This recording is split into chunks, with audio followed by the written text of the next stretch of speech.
Technical difficulties, I know. So I'm Oleg Drokin with Whamcloud, doing various stuff. And we'll be talking about our metadata workload simulator that we called MDS survey.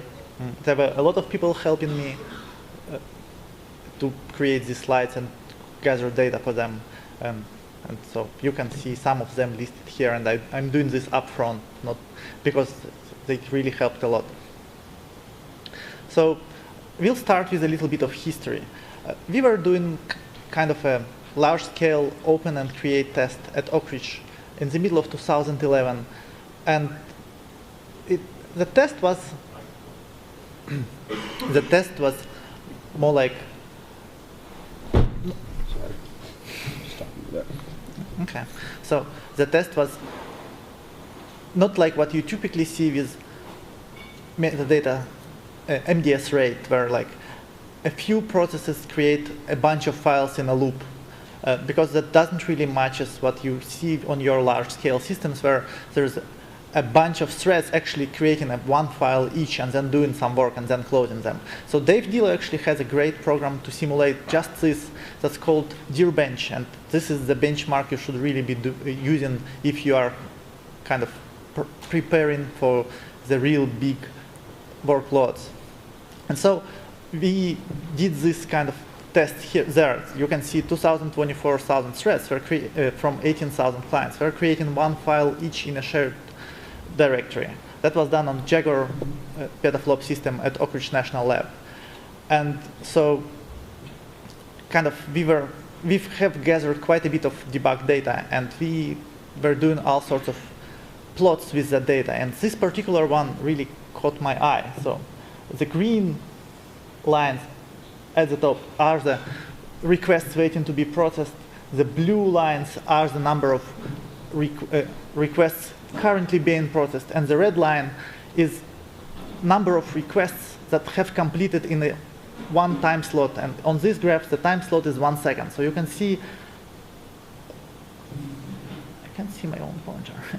So when the red line drops, this is when the creates are happening. When it goes up, these are closes and opens. So opens are kind of working okay. The creates were kind of very sluggish. And so I was wondering what happens in the middle of those creates. And so if we zoom in, we kind of see another pretty interesting picture, that the creates were actually completing in kind of multiple waves. There's like big waves you can see, and then inside of those big waves there's a lot of extra jitter. And we had tons of various theories about what is actually happening in there, and we prepared a lot of extra debug information, but there was a problem. We can't really just go to Oak Ridge every day and say, hey, can you bump off everybody from Jaguar, because we have another pet series that we would really, really like to try.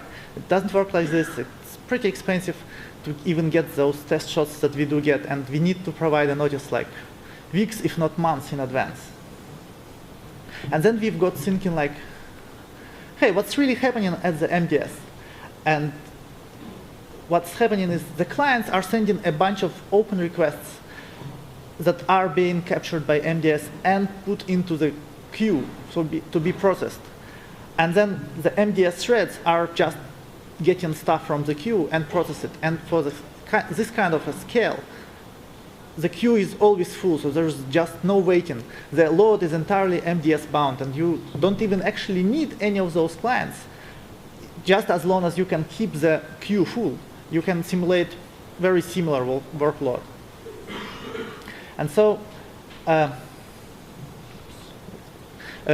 knew at the time that Alexei was working on his system, and we kind of tried to talk together, like, would your system be able to do something like this? And at this time, they weren't actually able to provide us with the kind of the similar workload simulation, so we went off with our own system as a result. There is a little bit of duplication of effort, which is kind of regrettable, I guess.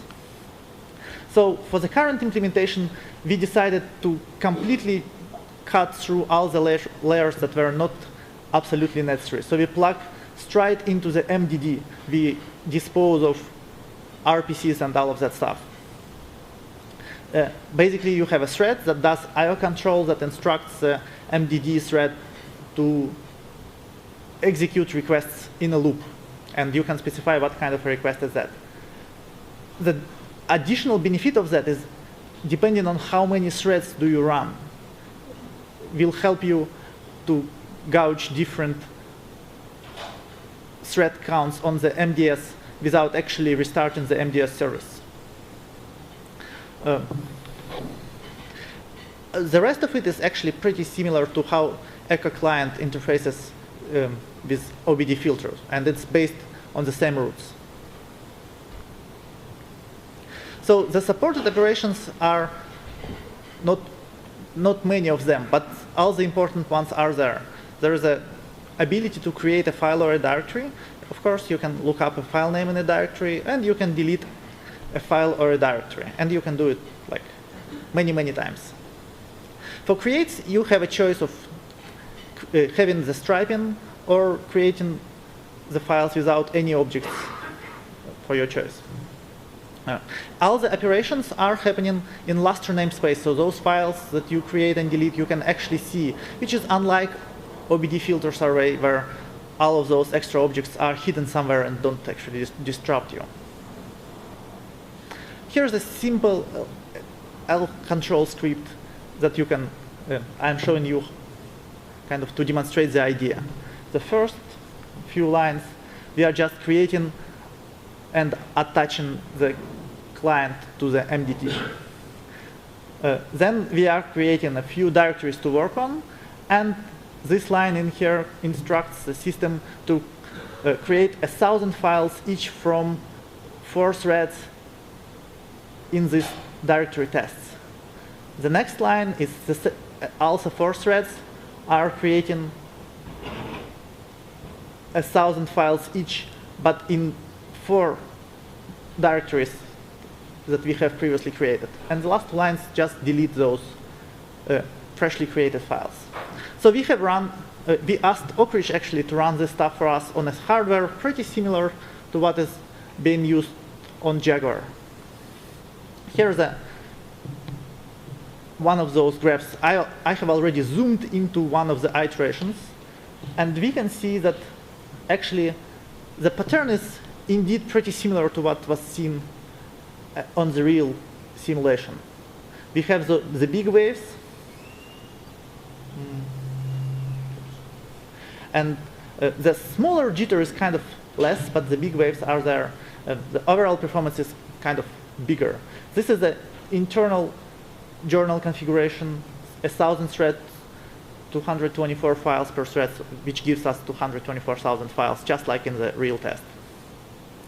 And then we also decided that, hey, why don't we try internal journal?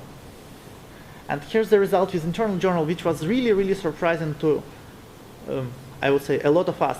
The performance actually dropped quite a bit, and we have even tried with a very fast external journal device, and it didn't really help. The performance was really, really degrading a lot, which kind of probably points to some sort of a bottleneck in JBD layer in ext4 of unknown nature. And it seems that it only manifests itself when you have really, really fast main block device. Only then you kind of get degradation when you have external journal. If you have a pretty slow, like a regular hard drive file system, for the file system, then you add SSD for a journal and you see a big boost, because probably there the hard drive seems to be your main bottleneck. This is kind of a surprising revelation, I would say. A lot of people blindly assume that, hey, external journals must be good, and so next time you are doing a deployment, please test what kind of a performance do you get in both configurations. And this is not the first result of this kind in 2008, I believe, when we were working on asynchronous journal at the Oak Ridge lab, we also have found that using internal journals were much faster, even compared to external journal on a RAM disk in a system memory. So definitely there is something going on in there. And if you are not like us and don't like to type in all of those extra long commands into L controls, we have a MDS survey script for you so that you can kind of achieve a much better level of automation and you don't need all that deep understanding of the system. So it's kind of pretty similar to OBD filter survey script, and you can specify a number of threads you want to run, how many iterations, and what for them to do. There is an example. And this is the graph that was produced with the help of MDS survey that was produced at TEC using two devices. The device, one of the devices is Texas Memory System Ramsen, I think, and the other device is just a regular RAID 10 under a Dell controller of some sort that has 8 GB of write-back cache. And I wasn't told which device is which, but I think we can guess. So there are kind of several interesting revelations here. One of them is as the number of MDS threads grows, the performance really drops, and I guess that's a warning to those of you like Oak Ridge that really want to increase number of threads they run. You see, don't do that all that much, because the performance, the internal lock-in inside of Lustre and inside of LDiskFS really hates you if you do that. The other interesting part is if you have just very few threads doing the creations, the performance is much better than anything we have seen before. So, but nobody really runs in this configuration, so this is definitely something to explore. And I wasn't able to explore this really because I myself saw this graph like 3 days ago. And in the middle, we see the decoupling of the green device from the red device that probably is due to various journaling interactions, and the red one, I would guess, is the higher IOPS device. So now a little bit about the limitation of the code. Of the loops that you can perform with operations, those are the same operations in a loop only between multiple threads. But you can run multiple instances of this, and then you kind of can simulate real applications, 1 or 2 or 3, because applications typically tend to do the same operation across multiple nodes anyway.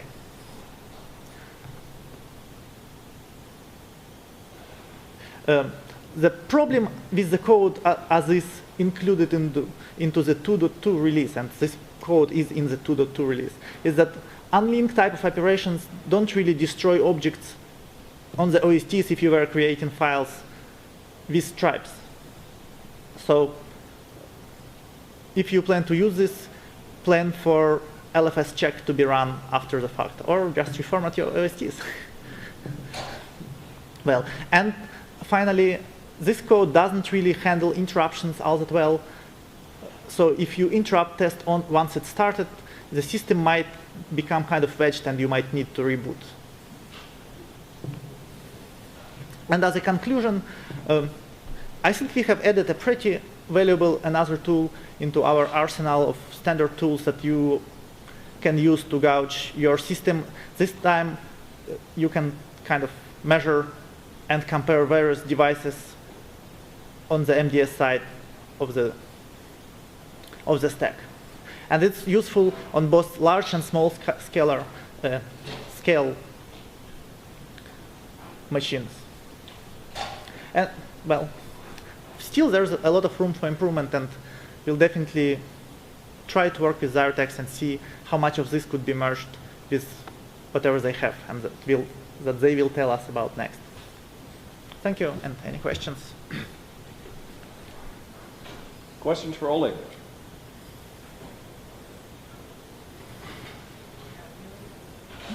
Thank you, Oleg.